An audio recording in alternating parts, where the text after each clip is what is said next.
Hello and welcome to this special report from Black and White on the issues of today that are important to all of us. In this special report, you will hear from important people who are knowledgeable about the subject matter we're going to discuss so you can keep abreast of the important issues of today. Now, let's go to Dan and Daryl.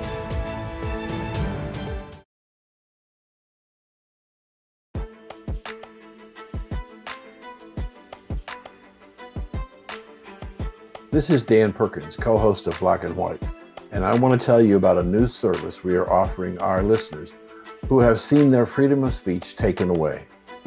We want to give it back to you. Join the conversation again by stepping on the American soapbox and tell America what you think about the issues that are confronting America. Join the conversation. It's free. Go to blackandwhites.us/America's Soapbox. The rules are simple. Not longer than 3 minutes, no attacks, racial or others, on other people, and no uncivilized language. Think about what is bothering you. Then get out your camcorder or your smartphone, write a script, push the record button. Check that you comply with all the rules, and if you think you do, log on to blacksandwhites.us/America's Soapbox and upload the link to your message. Check back with us in a few days and see if it's available for everybody in America to watch. Tell your friends and family to take their turn on the American Soapbox. I'm Dan Perkins.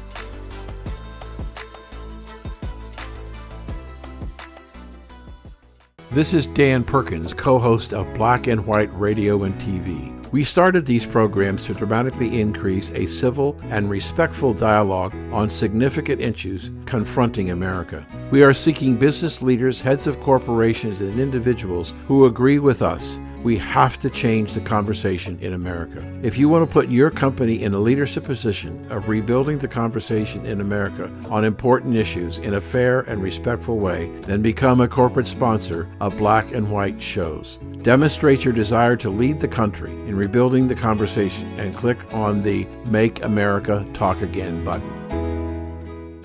This is Dan Perkins, co-host of Black and White Radio and TV. We started these programs to dramatically increase a civil and respectful dialogue on significant issues confronting America. We are seeking business leaders, heads of corporations, and individuals who agree with us. We have to change the conversation in America. If you want to put your company in a leadership position of rebuilding the conversation in America on important issues in a fair and respectful way, then become a corporate sponsor of Black and White shows. Demonstrate your desire to lead the country in rebuilding the conversation and click on the Make America Talk Again button.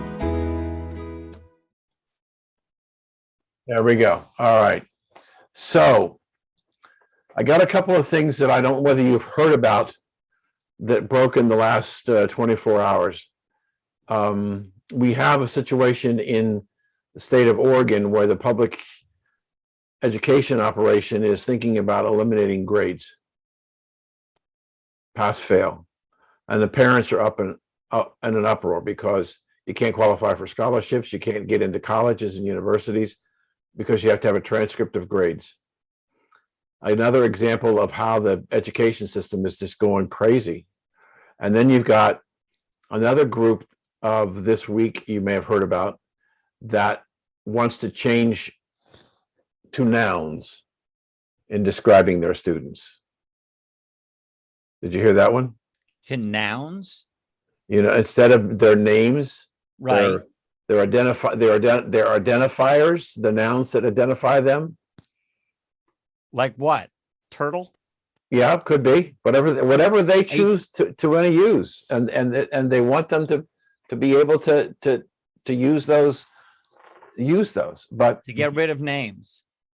Yeah, they want to get rid of grades because grades are racist, and they want to get rid of names because names are racist. I love how names have become racist when names are such a marker of cultural identity. Yeah. And it's one of the first things that gets you used to other cultures, to be able to sit in a class and, yeah, a name like Tyrone is more familiar in one community and a name like Yaakov is familiar in another. And it ought to be that way. So Puise Rabbi, Mfume has a name clearly from Africa, right, and he should be right, very proud of that. right. So tell me, what is the to pay you the proper respect? What is the best way to introduce you? Well, my proper, you should, since we're having a discussion about pronouns, I have on my Twitter feed, my Twitter profile has pronouns in Hebrew characters, which you can't obviously read. No. But they suggest to the Hebrew speaking reader that my preferred pronouns are His Honor and His Holiness and the Rabbi and Genius. These are superlatives to which I am most definitely not qualified to receive. The point about it's trolling. It took about 3 months for somebody to notice that I was trolling, but the point is, it's fake pronoun. If you want to have the conversation about pronouns, that's meant as a laugh line. I am not the Rabbi and Genius. I am not His Honor and Holiness. I am just me. But I am Rabbi Yaakov. Yaakov rhymes with alcove. Yaakov. That you see, otherwise an American doesn't get it at all. It's Yaakov. Russians get it. The Slavs get it because they have Yaakov as that's their Jacob. The word means Jacob, as in the patriarch. Okay. My name goes back 4,000 years while we're talking about names. Yeah, I'm happy with my name. Okay. And in other cultures, they construct names. Okay, so is it Yaakov Menken? Yaakov Menken, and I'm the managing director of Coalition for Jewish Values. Hold on, I just lost my microphone here. Now, this is a podcast, right? This is actually going to be radio and TV. Oh, okay. Not a podcast. We're on. We get about 4 million listeners a month. 4 million. Terrific. And we have access to Facebook. Except, sorry, we used to have access to Facebook. They've taken us down. Why has Facebook taken you down? Because they don't like what we stand for. What we stand for is trying to create a dialogue of respect and dignity between the races about the issues that are important. And so what was the pretense? The pretense of doing the show? Of them taking you down. That we didn't comply with their social policy.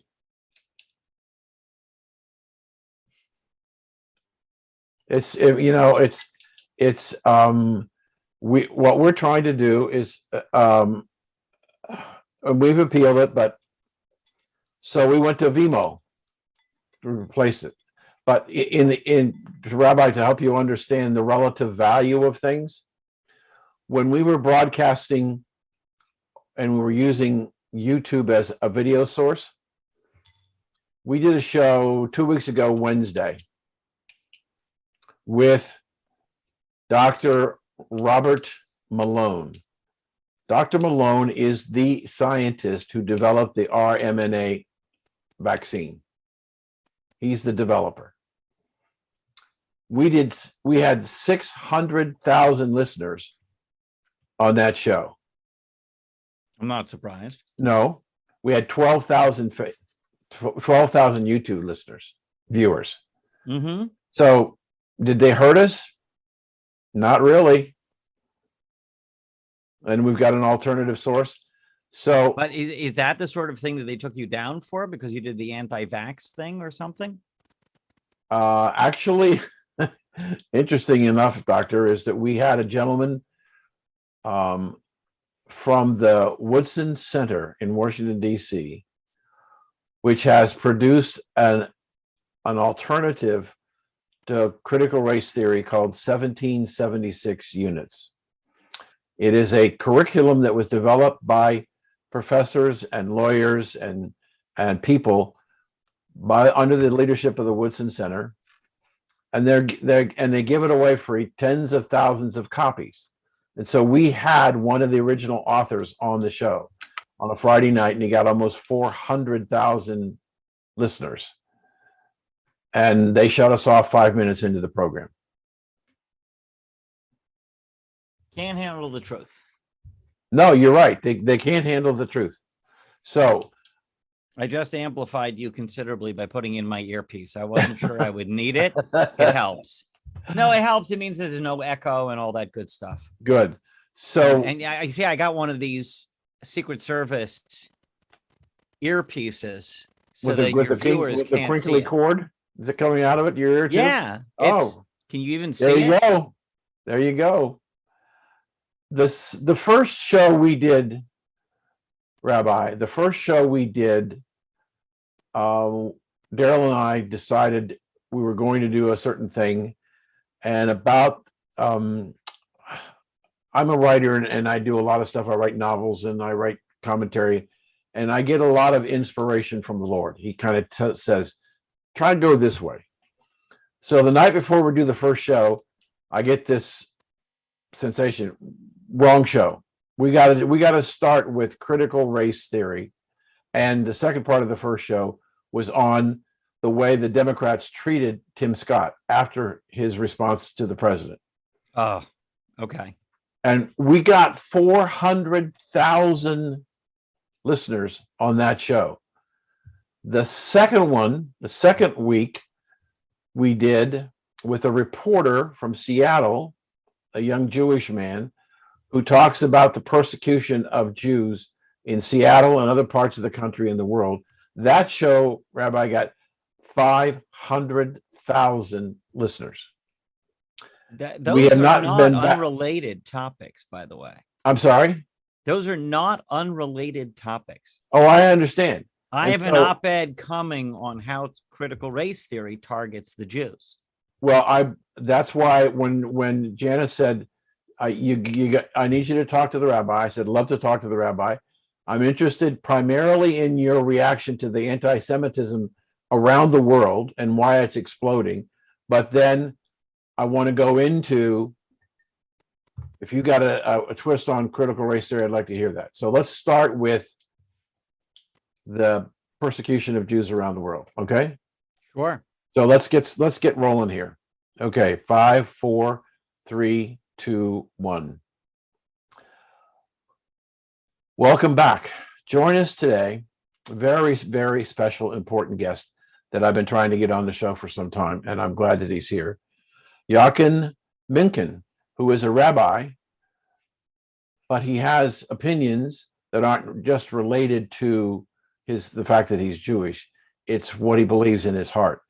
I asked him on the show because the very second show that we did was on the persecution of Jews around the world, including the United States, and we got a huge audience. So I've gone to the expert here, and I've said, Rabbi, first of all, welcome to Black and White, and let's talk about what's going on in the world, why there's such a huge increase in persecution of Jews. Well, first of all, thank you for having me. My pleasure. And second, to address the topic immediately, the recurrence of anti-Semitism, the regrowth of anti-Semitism is, I think, a direct result of the time that has elapsed between the Holocaust and now. I had a decade ago, or certainly within, over 5 years ago, I had a professor at an American university, an elderly man. He told me, I think I can explain to you very succinctly why it is that students are running around campuses today talking about the evils of Israel and the so-called occupation when they weren't in the 1970s, immediately after Israel regained the territory after the Jordanian attempt to eradicate Israel. And he said, the reason why they weren't able to say this in the 1970s is because you had living professors on campus in the 1970s able to tell the students that what you're saying about Israel sounds awfully similar to what the Germans in the 1930s were saying about Jews. Mm. We're less than a century from the Holocaust, but that's a couple of generations. So people have forgotten, once again, the lessons of history. But for students of the Holocaust, the rabbis who really know what anti-Semitism is all about, they recognize that the so-called anti-Israel movement is 100% a recurrence of anti-Semitic bigotry, just wearing its latest facade. But Rabbi, I hear what you're saying, and I understand the history that you're talking about. What disturbs me is the combination of people, radicals, who are criticizing the Jewish state,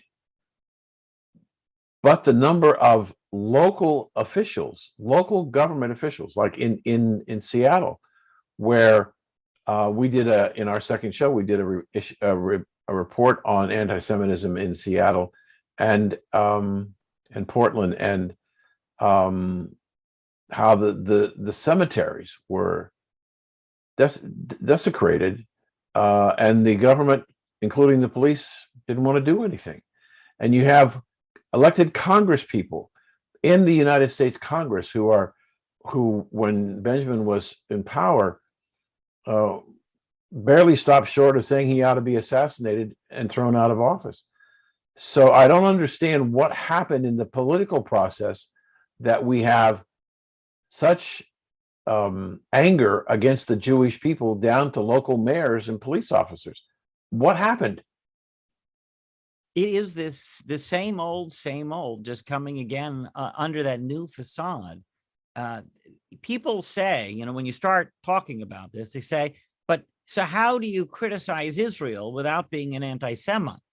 And that's a really funny question to ask me, because as a rabbi, I have a host of criticisms about the secular government of Israel and the things that it does on many different issues. But you don't have people running around creating an anti-Iran movement, anti-China movement, or anti-North Korea movement, for crying out loud. And North Korea would be a great country to dissolve. We'd have one Korea with a democratic government, and all of a sudden, when satellites fly over it at night, you'd have lights in that part of the country. The North Korean regime is incredibly repressive. So why isn't there an anti-North Korea movement? The answer is that nobody's anti a country. Once you're anti a country, you're saying you're anti the people and not anti its government. They refer to the Netanyahu government as an excuse. In fact, I heard someone recently say about the Ben and Jerry's boycott that it was because of Netanyahu's policies. Well, guess what? Netanyahu was out of the government of Israel before Ben and Jerry's announced its boycott. It's not aimed at a government, it's aimed at the people. And that is historically exactly, it's against the Jewish collective. Nobody believes that Chinese people are to blame for the incredible repression of the Chinese regime. Nobody believes that the Cubans are responsible. Is Ted Cruz or Mario Rubio responsible for Fidel Castro? Not hardly. They're his biggest critics and biggest enemies. And that's the way it works when you're dealing with criticism of a genuinely repressive government. When it comes to Israel, it's a pretense, it's a facade, it's a fabrication. But Rabbi, I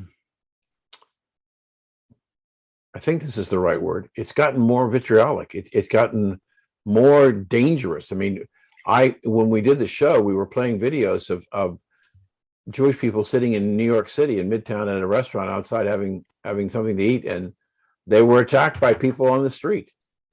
Correct. I realized that for some reason, unbeknownst to me, American culture has gotten more violent. All we have to do is look at the number of murders and shootings, but it's even more blatant in the daytime on the streets in Times Square and all over the country. I mean, it's a situation that I don't understand how we came down so fast, Rabbi. I don't understand that. Well, again, it's just because anti-Semitism for a while went out of favor, went out of vogue. To look back at history, anti-Semitism is itself a German euphemism for hatred of Jews. The term anti-Semitism was invented in the late 1900s to provide a new justification for hating Jews. Because prior to that, there was again a diminished period of persecution, because when the Enlightenment came along and Catholics and Protestants decided they finally had to get along, we're not going to have wars over religion anymore in the Christian world, as there used to be. Right. And when the Christian world said, okay, that's it, we're turning over a new leaf, they said, well, we can't hate anybody because of their religion, and that includes Jews. So we're going to allow Jews out of the ghettos and into society. So then you're not allowed. So there's no way to hate a Jew. Along comes the invention of anti-Semitism, because at the time in Germany, hating people for their ethnicity or discriminating by ethnicity, completely okay. That's what gave rise to the whole Aryan nation concept and the supremacy of the ethnic German. The anti-Semites said, we don't hate Jews because of their religion. That's primitive. That's barbaric. We don't do that anymore. We hate them because of their inferior ethnicity. And of course, today, Semites, the overwhelming majority of Semites are not Jews. The overwhelming majority of Semites are, in fact, Arabs. So they say, how can I be an anti-Semite? You're right. You're not an anti-Semite. You just hate Jews. You found a new facade. Your new facade is we hate Israel, not that we hate Jews. The first thing that the Nazis did in 1932 was institute a boycott of Jewish businesses and throw the Jews out of academia and the business world. Economic warfare is tactic number one. The Arab boycott of Palestine started in 1945. Today, the Arabs claim to be the Palestinians, which means that the Jews are occupying Judea. There you have it.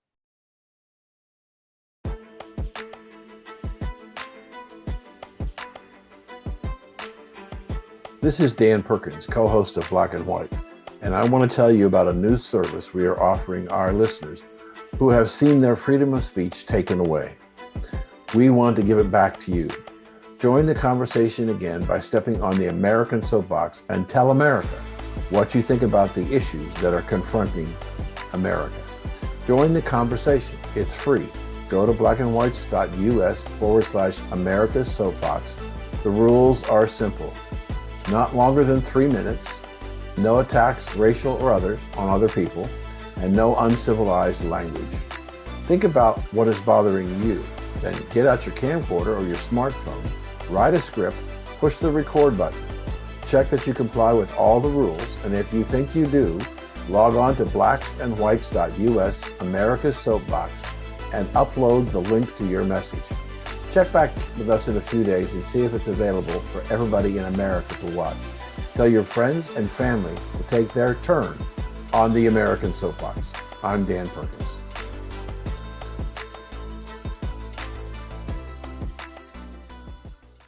So one of the things that appears to me that has changed this time around, and I'm not speaking necessarily about recently, but perhaps longer term, is the persecution of Christians. Sure. So we have the persecution of the Christians and the Jews going on a global basis. The Jews are the canary in the coal mine. The bigot starts with the Jews. You talk about the Abrahamic faiths. First, we have to get rid of the Jews, because if you're against those values, if you're against that civilization, the Jews are the ones who got it first. We got to get rid of them first. But that doesn't mean it ends. We have to eradicate anybody who holds to those values. And if they can take it out on another minority community, anybody who doesn't believe what they believe, thus becomes inferior and a target, which is why Yazidis are being targeted in Iraq and Copts are being targeted in Egypt, because they have somebody new to target. Christians in Lebanon. Any area, and by the way, it's not as if the Sunni and Shia Muslims get along either. They don't even have freedom of religion for what we would call their co-religionists. Right, right. Much Um, less the Ahmadiyya Muslims. I only heard about them recently. They're a much smaller group. The only place where an Ahmadiyya Muslim can freely practice his religion in the Middle East is Israel. That's amazing. So, Rabbi, I think about what's going on with Christians and Jews. When I was younger, uh, my wife and I used to like to travel to Europe. We've been there many, many times. And the last trip we took was just before the pandemic. And when we were there, we took one of the Viking River cruises in December to the various Christmas markets in central Germany. And we're talking to the tour guide who was with us, and we're talking about the churches, especially the Christian churches. The state owns the buildings. And if you're a Christian in Germany, you have to pay a tax in order to be able to go to church. So know that people don't pay the tax, so they don't go to church. And if you want to get married, you have to join the church and pay. So they go to the justice of the peace or whatever it's called in Europe. So we have a long-standing decline in Judeo-Christian values in Europe, that they have become a secular society. And given what's going on in Washington today, I think we're trying to create that same secular society in the United States by eliminating the Christians and Jews. I absolutely agree with you. The forces at work in Washington are not talking about freedom of religion. They're talking about freedom from religion. They're talking about elevating LGBTQ was 30 years ago. Yeah, XYZ. 30 years ago, it was called mental illness by everyone on both sides of the political fence. Now they're declaring it to be a crucial component of a person's identity, which is not true of a person's religion. That's why, for example, if a young man comes for counseling and says, I have desires for other men, and yet I am a devout Jew, Christian, Muslim, you name it. The only thing the psychologist is allowed to do is to counsel that person to change his religious values. He's not allowed to counsel the young man about controlling his urges or changing his desires. I can go for counseling to change my desire for anything. I have a total obsession with pancakes, and I need to eat pancakes every single morning. And I think that that's unhealthy. I'm getting fat. I'm getting heart disease. Of course, I can go for counseling to help me end my obsession with pancakes. And I can certainly get rid of a whole series of more unhealthy obsessions related specifically to impropriety. But I'm not allowed to seek help if I have a same-sex attraction. Now, what sense does that make for the world? How is that benefiting society? If we're allowing people to improve their mental health in every way, we should be allowing people to improve their health as they choose. We're not talking about coercion here. We're not talking about anything like that. We're talking about people saying, I want this, and government saying you're not allowed to have it. And it doesn't make sense. And government goes further and declares that LGBTQ is a supreme value, and therefore you must allow men into women's spaces, men into women's sports. That doesn't begin to make sense. A man in women's sports, we don't have to talk about religion. We have to talk about the effect of testosterone from birth through the end of puberty. A person who goes through puberty as a male is going to jump higher, run faster, and lift more than somebody who didn't, at least the top 10% on each side. There's just no way. It's completely unfair to a biological woman to make her compete against a person who went from birth through puberty as a biological male. It just doesn't begin to make sense. Rabbi, there are some people that are suggesting that on what you're talking about, that the idea that to allow males to compete against females, they wonder why the women's movement is so quiet. There are actually extreme feminists whom I have met and spoken to who believe in all of the leftist positions except that one. Seriously. Selective They believing, don't huh? understand it. How can you allow, and by the way, if you're a sincere feminist, how can you imagine allowing a biological male into women's private spaces? I don't care how he self-identifies. Women don't need to be exposed to a man's undress. Plain and simple. Much less the open door to abuse of this opportunity by the worst dregs of male society. Mm-hmm. It doesn't begin to make sense. So a real feminist, if you, I mean, I'm not a woman, I can't tell you what a real feminist is, any more than I could tell you what a real Christian is. But to me, it seems patently illogical for a woman to support male invasion of women's spaces, including women's sports. And there's an economic factor here, because a lot of the young women, college-age women who are suffering through this, know that their economic chances are being diminished because they don't win medals, they don't win championships, they lose to a man or Right. several men and never even place. So their long-term futures are in question. But again, nothing.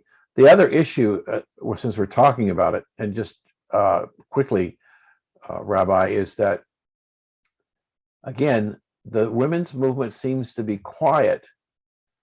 The statistics that I have seen from the Border Patrol is that they estimate between around 80% of the women and children who come across the border have been raped en route at least once. But I don't hear anything from the women's movement again about that. So where are their values, Rabbi? What happened to them? What happened to the women's movement? I think that what you're bringing up is that intersectionality is really about a united opposition to values, regardless of what that opposite position is. Meaning, for a moment, take the anti-Semitic congresswomen, the squad. They claim, in one particular case, Ilhan Omar wears a hijab to Congress. And by the way, for the record, we supported her request for a rules change to allow the wearing of a head covering in Congress, because that's a neutral religious liberty issue. And we look at the matter of the principle and not the person. What she wants for her purposes, well, guess what? You know, we have the same desire to be able to wear a head covering in Congress. So great. That's what it means to be supported by principle. But she, for her part, is supporting in America the LGBTQ agenda. She supports Sharia law according to the hijab she's wearing. What does Sharia law have to say about LGBTQ? Well, to give you a hint, in countries where they observe Sharia law, those who are publicly identified, truly or falsely, as LGBTQ find themselves thrown off a building and their bodies dragged through the street. That's the Sharia response to LGBTQ. How could she be promoting it? The answer is the intersectionality is the opposition to values. And it doesn't matter where the opposition is. They have to join the opposition, even though it makes no sense. And I think that precisely the same thing is going on with the women's movement and what you just described, the invasion of men into women's sports. All right.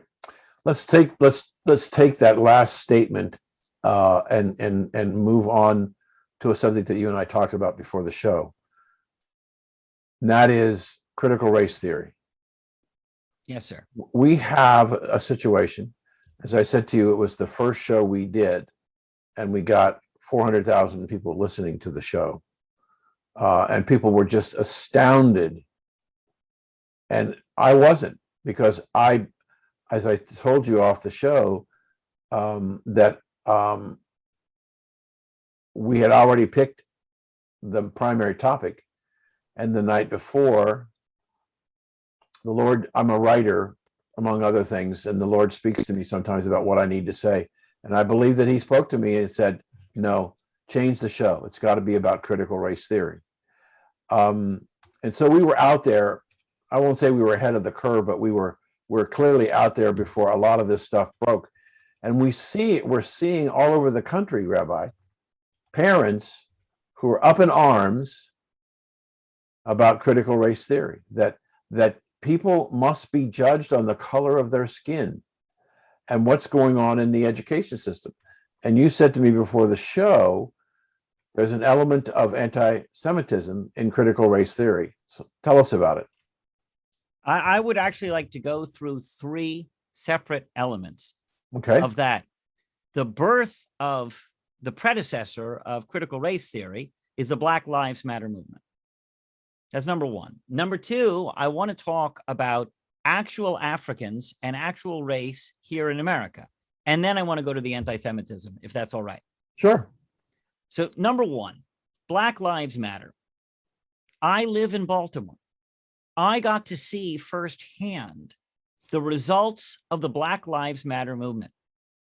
The Freddie Gray case in 2015 is where a known drug dealer was arrested, thrown in a van, but he wasn't restrained in apparently the by-the-book method, which they routinely violate. I mean, it's just a normal thing, and it's not bad policing. It's just not everybody follows every procedure every time. He proceeded to flop around with a fish, like a fish, and bang himself against the metal van until apparently he unfortunately fractured his own neck and died. Now, at the time, the mayor was black, the police commissioner was black, half the police force was black, the majority of the city council was black, and half the arresting officers and transporting officers were black. And yet, Black Lives Matter told us that this was because of racist policies against Freddie Gray as a black person. The resulting riots destroyed a series of black and white-owned businesses, specifically those mostly in minority neighborhoods, denying, therefore, there was no longer a corner pharmacy in a black neighborhood as a result of these so-called protests, which included destructions of buildings.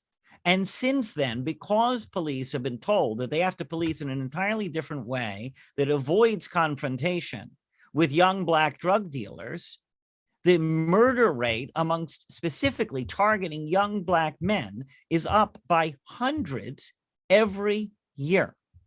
Rivers of black men's blood have flown from Baltimore in the streets due to the Black Lives Matter movement. How are you showing concern for black lives when you develop something that so enhances the murder rate of young black men? White supremacists are rejoicing at this nonsense because a white supremacist says, wow, blacks are killing each other and blacks are to blame. Black Lives Matter. It's got to be, and it's all their fault. And by the way, a lot of the destruction was actually conducted by white anarchists, while black people were saying, don't do that, don't tear down our store. That's Black Lives Matter for you. That's the birth of critical race theory. Critical race theory takes that into the classroom and says, all the problems in society are based on race. Are you familiar with the subculture in America of Nigerian Americans? Mm-hmm. Yes. Nigerians come 6,000 miles away from home. They have escaped incredibly corrupt and repressive governments that you would imagine hold them back. They are equipped with Nigerian names. So as soon as they're getting on the phone and talking to you, you know both from his accent and from his name that he's Nigerian. And by the way, and then when you sit down and see him, unlike much of the American black community, he's black like charcoal, right? He competes with my black hat for blackness. Okay. And yet The Nigerian American community has a culture of success and a very strong family structure, believing in a marriage with fidelity.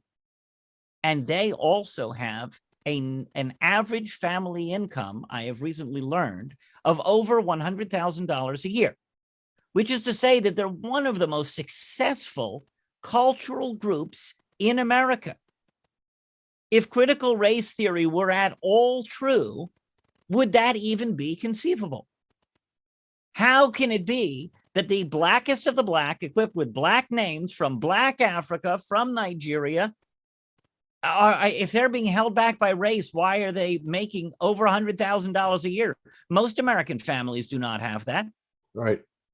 So where does this come from? The critical race theory is completely against the simple facts that you see in the street, contradict it utterly. Now, finally, the anti-Semitic component.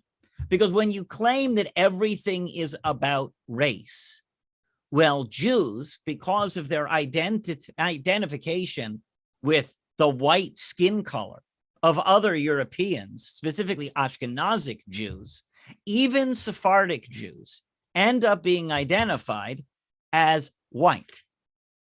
Whereas other Iraqi Arabs who come here, Arabs are identified as people of color. So what do you have? The people who escaped terrible persecution and expulsion from Iraq as Jews, and expulsion from Syria as Jews who came to America, are being told that they have white privilege, whereas their oppressors, the people who threw them out, the people who showed bigotry towards them, they are being treated as, oh, they're an oppressed people. They're the people of color. How can it be that it's all about race? Nobody suffered more at the hands of white Europeans than Jews. Don't tell me it's about color. They used to do everything possible. If you denied your Jewish identity, fine, you could get into a good university. But if you looked identifiably Jewish, there was plenty of persecution in this country against the Jewish community, and nobody ever said, oh, we have to have an affirmative action program. All the Jews ever asked for is, let's do this fair. Let us have a fair shake, and we'll deal with it from there. Because it's all about your culture, the same way Nigerian Americans are so successful. But Rabbi, the issue here is that you have a group of people who, for some reason, which I've not yet found out, decided that the best thing to do was to draw the line on everything based on race.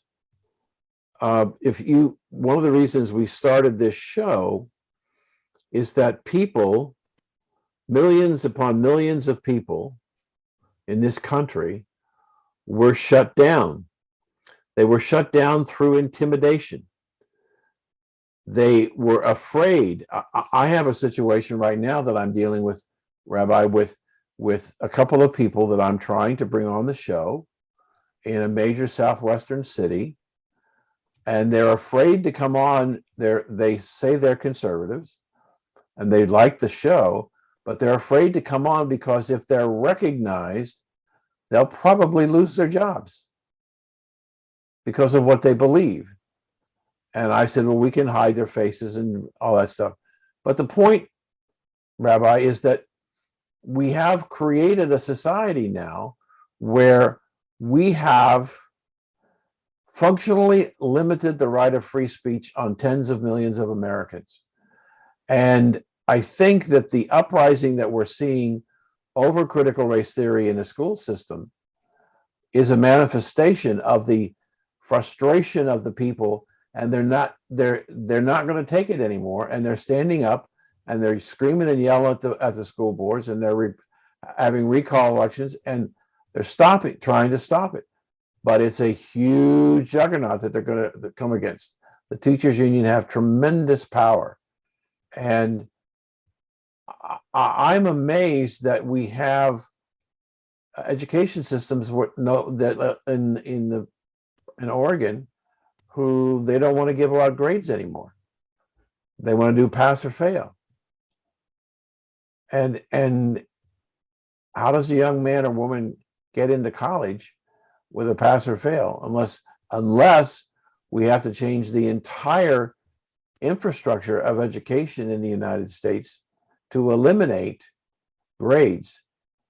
But I don't think we can do that if we're going to create doctors and lawyers and nurses and engineers. I don't see how we do that by eliminating grades. But there's something going on in this country that we're being attacked at so many core functions and so many core things. It's mind-boggling. Society's construction is done through the pursuit of excellence, not through the pursuit of mediocrity. How is it that we have faster runners than ever before? Because of a pursuit of excellence. Why is that not only acceptable, but celebrated at the Olympics? And then we're going to say that that's unacceptable in the academic world, because they're trying to dumb down academics to the point that, you know, there's a difference between equality and equity.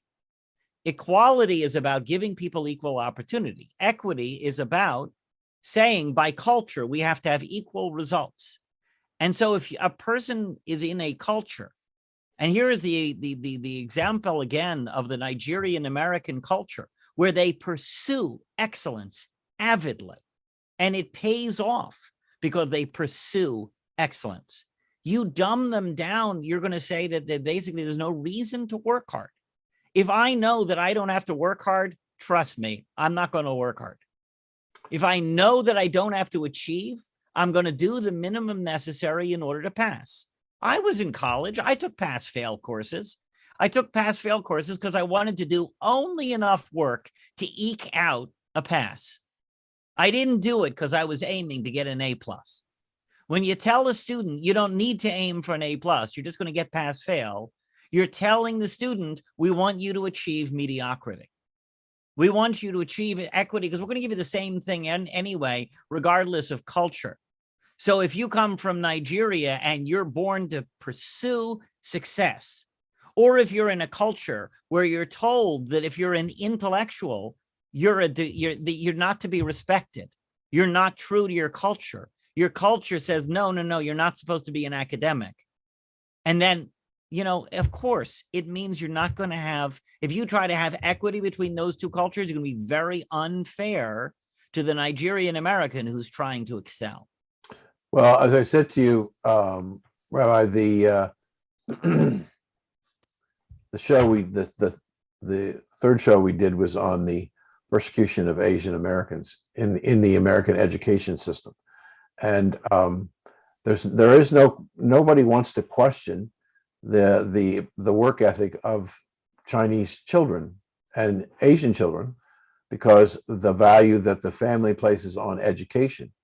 And one of the stories, which is amazing to me, that we heard from Kenny Xu, who wrote a book on this, is that Asians are being asked to give up their slots to less qualified people. Sure. That's what affirmative action is all about.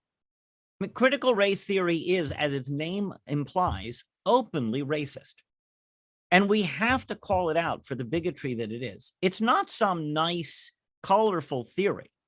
It's racism in a new form that targets white people and anybody else whose culture inspires them to succeed unless they're of a certain right skin color.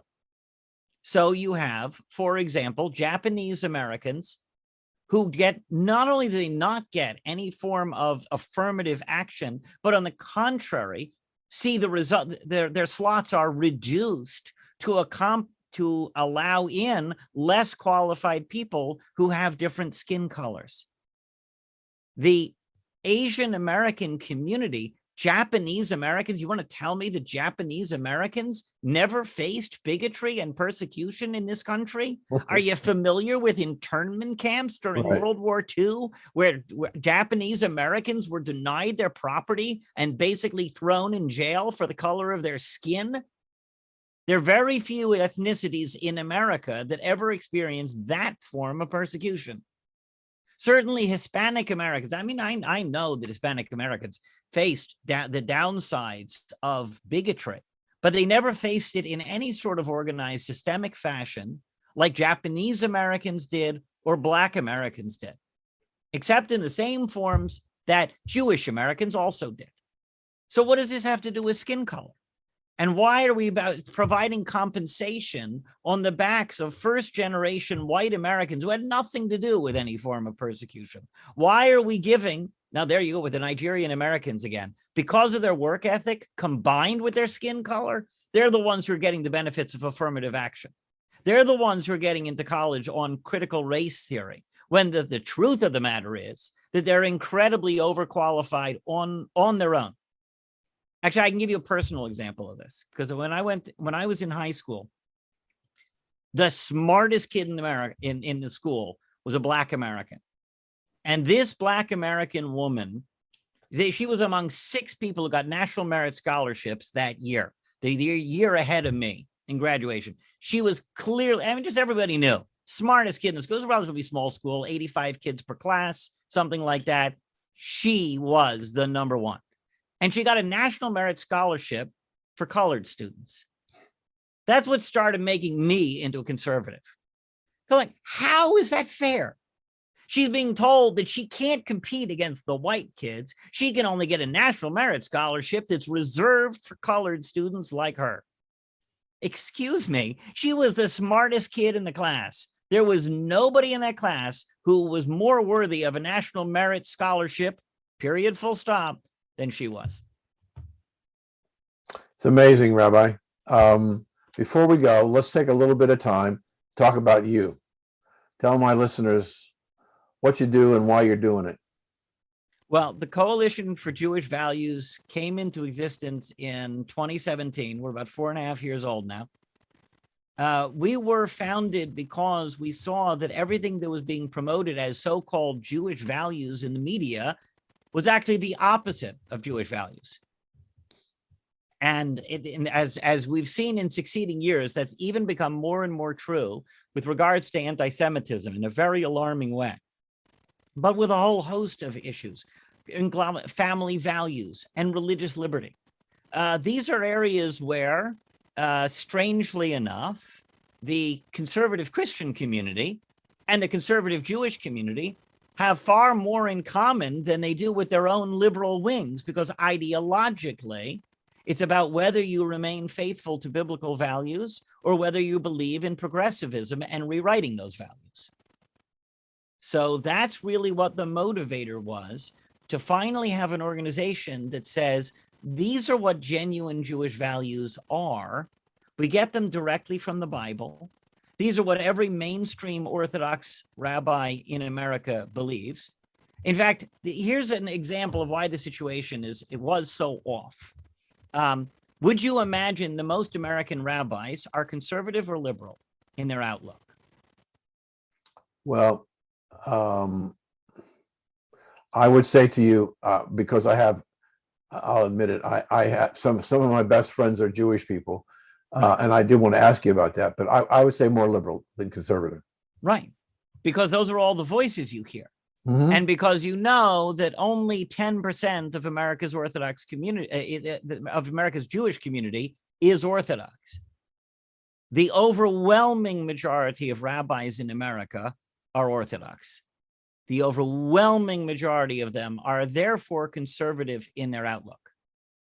You can't be Orthodox, which is to say observant of traditional Judaism, and not open the Bible and recognize that there are only 2 genders and that marriage is between one of each and that every human life is sacred. You can't have these progressive views and be a mainstream Orthodox rabbi. And again, by the numbers, there's one town that contains the largest rabbinic seminary in America called Lakewood, New Jersey, which is growing by leaps and bounds. You cannot get out of Lakewood without bumping into more traditional Orthodox, politically conservative, traditional values rabbis than there are Reform, Reconstructionist, Jewish Renewal, Conservative, and Mail Order in the entire country. And it's all very confusing to those outside the Jewish community. We understand that, and that's why we have to exist. In fact, there's something called the movement called conservative Judaism, which politically is overwhelmingly liberal. You know, and it's honestly, the truth of the matter is we're not politically conservative.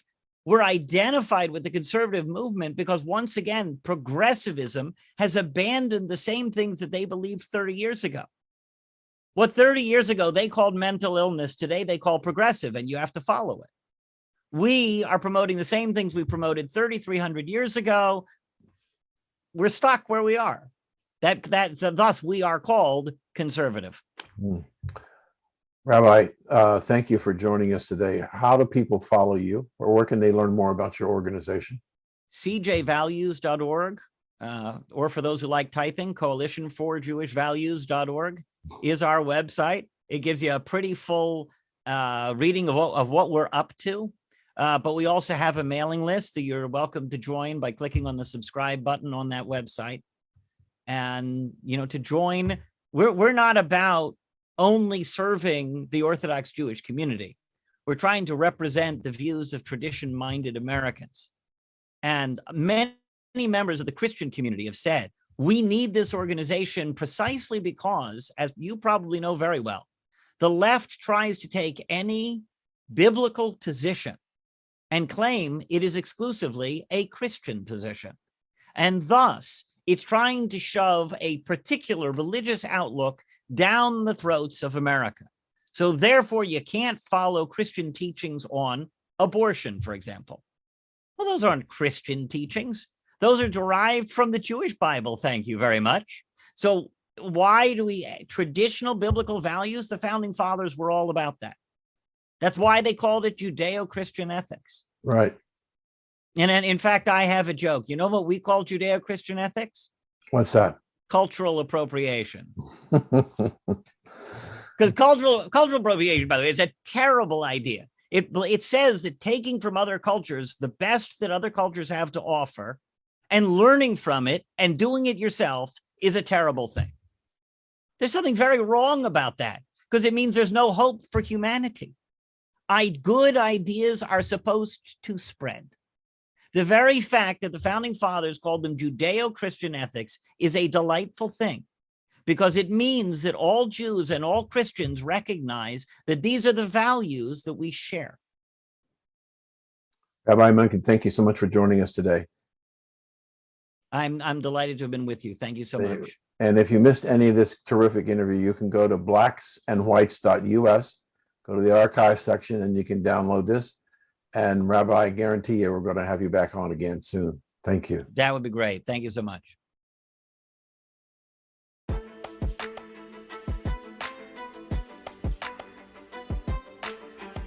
This is Dan Perkins, co-host of Black and White, and I want to tell you about a new service we are offering our listeners who have seen their freedom of speech taken away. We want to give it back to you. Join the conversation again by stepping on the American soapbox and tell America what you think about the issues that are confronting America. Join the conversation. It's free. Go to blackandwhites.us/America's Soapbox. The rules are simple. Not longer than 3 minutes, no attacks, racial or others, on other people, and no uncivilized language. Think about what is bothering you. Then get out your camcorder or your smartphone, write a script, push the record button. Check that you comply with all the rules, and if you think you do, log on to blacksandwhites.us/America's Soapbox and upload the link to your message. Check back with us in a few days and see if it's available for everybody in America to watch. Tell your friends and family to take their turn on the American Soapbox. I'm Dan Perkins.